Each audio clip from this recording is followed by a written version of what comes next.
দেশের ক্রিকেট পাড়ায় এখন ক্রিকেটের আলোচনা কম, চেয়ারের আলাপি বেশি। ক্রিকেট ভক্তরা ত্যক্ত বিরক্ত ক্ষমতার পালা বদলের গান শুনতে শুনতে। ক্রিকেট চলে যাচ্ছে তলানিতে, কে ভালো কে খারাপ এগুলোই চলছে গেল এক বছরের বেশি সময় ধরে। ফারুকের পর বুলবুলের সংসার টিকছে না। সভাপতির চেয়ারে তামিম নাকি অন্য কেউ?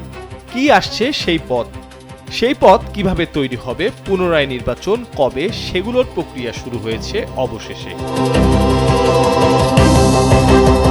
বিসিবি নির্বাচন নিয়ে গত মাসে 5 সদস্যের তদন্ত কমিটি গঠন করেছিল জাতীয় ক্রীড়া পরিষদ তথা এনএসসি। বিসিবির সহসভাপতি বোর্ড পরিচালকদের সাথে সরাসরি সাক্ষাতের পর আমিনুল ইসলাম বুলবুলও লিখিতভাবে জবাব দিয়েছেন তদন্ত কমিটিকে।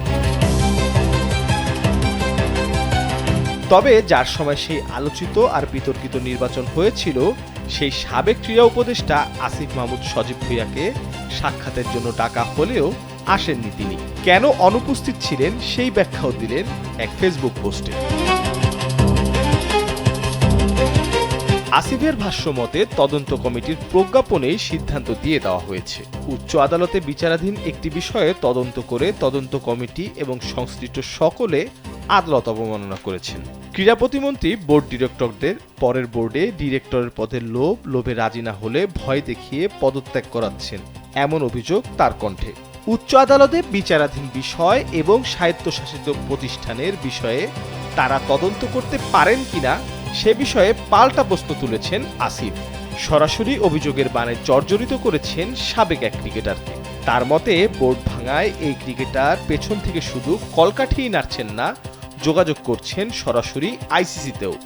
এছাড়াও তদন্ত কমিটির প্রজ্ঞাপনে সিদ্ধান্ত দিয়ে দেওয়া হয়েছে। পোস্টে এমন অভিযোগে চটেছে বিভিন্ন পক্ষ।